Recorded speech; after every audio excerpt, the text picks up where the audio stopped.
నమస్తే. మనోజవం మారుతతుల్యవేగం జితేంద్రియం బుద్ధిమతాం వరిష్టం వాతాత్మజం వానరయోధం ముఖ్యం శ్రీరామదూతం శిరస్వాం నమామి. మరి ఎందరో మహానుభావులు యూట్యూబ్ ఛానల్‌కు స్వాగతం, సుస్వాగతం. మొట్టమొదటిసారి చూసినట్లయితే పక్కన ఉన్న గంట గుర్తు నొక్కేసి మన వీడియోలు నిరంతరం వచ్చేలాగా చూసుకుంటారని కోరుకుంటూ ఉన్నాను.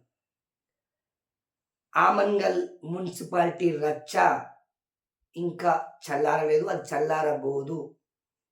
మరి నేను నిన్న ఈ మున్సిపల్ రచ్చ పైన చాలామంది భారతీయ జనతా పార్టీ కార్యకర్తలకు నాకు అందుబాటులో ఉన్న వాళ్ళందరికీ ఫోన్ చేయడం జరిగింది. వాళ్ళంతా కూడా "అన్నా నువ్వు చెప్పింది కరెక్టే.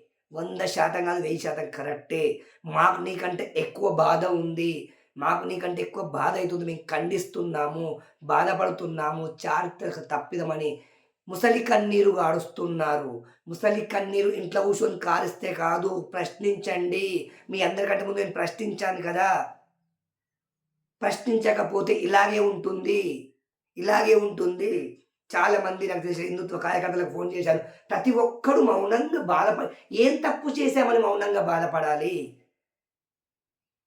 ఒక నాయకుని ఒక నాయకుని గెలిపించడానికి, ఒక నాయకుడు ఆనందంగా ఉండడానికి ఇంతమంది కార్యకర్తలు బాధపడాలా?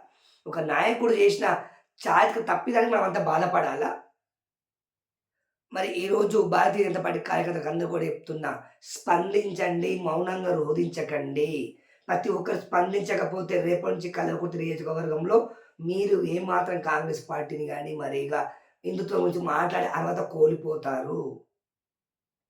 మరి నేను చాలా మందికి ఫోన్ చేస్తే, "అన్నా ఏం చేద్దామన్నా?" ఏం చేసేదేముంది? తప్పును తప్పని చెప్పడానికి మీకెందుకు ఆయాసం అవుతుంది?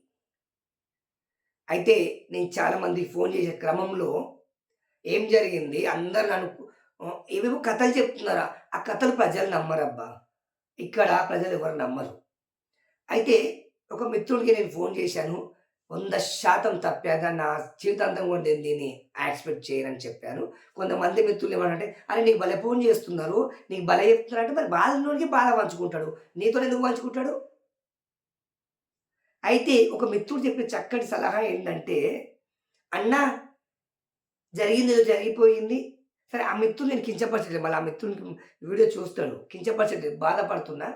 ఆ మిత్రుడు చాలా చక్కటి విషయాన్ని నొక్కి చెప్పాడు నాకు. ఏంటంటే, "అన్నా మనసు మీద తెచ్చుకోకే. బాధపడకు. ఏం చేస్తాం? మన అన్నకు మనం మద్దతిస్తాం. ఎవరికి తల దించుకున్నా పర్వాలేదు" అని చాలా సల్లగా చేశాడండి. అయితే సరే చేసిన తర్వాత ఏమన్నాడు, "మనసు మీద తెచ్చుకోకు, బాధపడకు, అది జేయకు, ఇది జేయకు" అని అన్నాడు.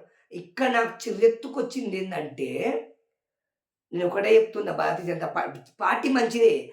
పార్టీలో ఉన్న కొంతమంది ద్రోహులు భారతీయ జనతా పార్టీ సిద్ధాంతాలకు తిలోదకాలిచ్చి, వారి వ్యక్తిగత స్వార్థాల కోసం పార్టీని వాడుకుంటూ ఉన్నారు. పార్టీకి మీరేమిచ్చారు? పార్టీ నుంచి మీరు తీసుకున్నారు.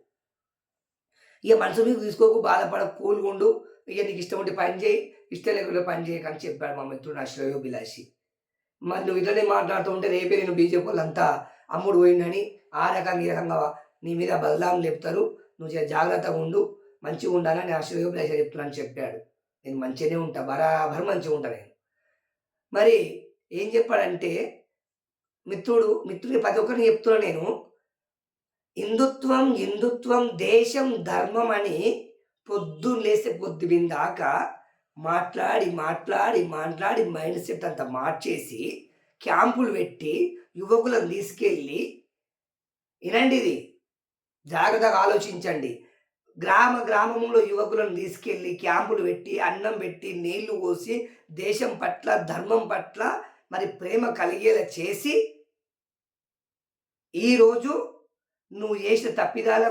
మీరు చేసిన తప్పిదాలకు నేను ఈరోజు మౌనంగా భరించాలా? రోజు ప్రశ్నించే గొంతుక ఈరోజు నీకోసం మూగబోవాలా? నేను భారతీయ జనతా పార్టీ కార్యకర్తలకు, హిందుత్వ వాళ్ళకందరికి ఒకటే చెప్తున్నా, బహిరంగ పిలుపునిస్తున్నా. ప్రతిరోజు మీరు మైండ్ వాష్ చేస్తూ మీ ప్రసంగాలతోటి, మైకు దొరికితే మీ ప్రసంగాలతోటి దేశం, ధర్మం అని మైండ్ వాష్ చేసి ఈరోజు మనసు మీద తెచ్చుకోకు, మాట్లాడకు, మూసుకో. చాలా చక్కటి విషయం చెప్పాడు మా మిత్రుడు నా శ్రేయోభిలాషి. నేను ఆ మిత్రుడు అనట్లే. ఇది అంటే రోజు తినేవాడు ఈరోజు అన్నం బంద్ చేయి. ఆకలితో సావు నువ్వు. నువ్వు ప్రశ్నించకు హిందుత్వాన్ని. ఏదైనా ప్రశ్నిస్తే లీడర్‌నే ప్రశ్నించాలి. నువ్వు కూడా ప్రశ్నించు. నీకు ఏది మాట్లాడినా లీడర్‌నే మాట్లాడాలి. దయచేసి ప్రతి ఒక్కరికి చెప్తున్నా, స్పందించండి. నేను మాత్రం ఇకపై భారతీయ జనతా పార్టీ కార్యకర్తలు ఎవరైనా కాంగ్రెస్ పార్టీ గురించి మాట్లాడితే నేనస్సలు ఊరుకోను. కాంగ్రెస్ పార్టీతో కలిసి పనిచేయండి.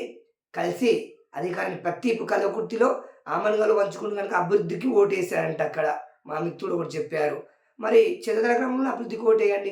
కల్వకుర్తి మొత్తం కూడా ఎమ్మెల్యే గారు కసిరెడ్డి గారు ఉన్నారు గనుక భారతీయ జనతా పార్టీ ఎక్కడ ఎంపీటీసీ, జెడ్పీటీసీ ఎలక్షన్‌లో పోటీ చేయొద్దు. అభివృద్ధి జరగాలంటే ఎమ్మెల్యేలకు అనుకూలంగా మనం ఉండాలి. జై శ్రీరామ్. మరి మిత్రులందరికీ నా యొక్క ప్రత్యేకమైన విజ్ఞప్తి, స్పందించండి. ఓం నమః శివాయ. జై శ్రీరామ్.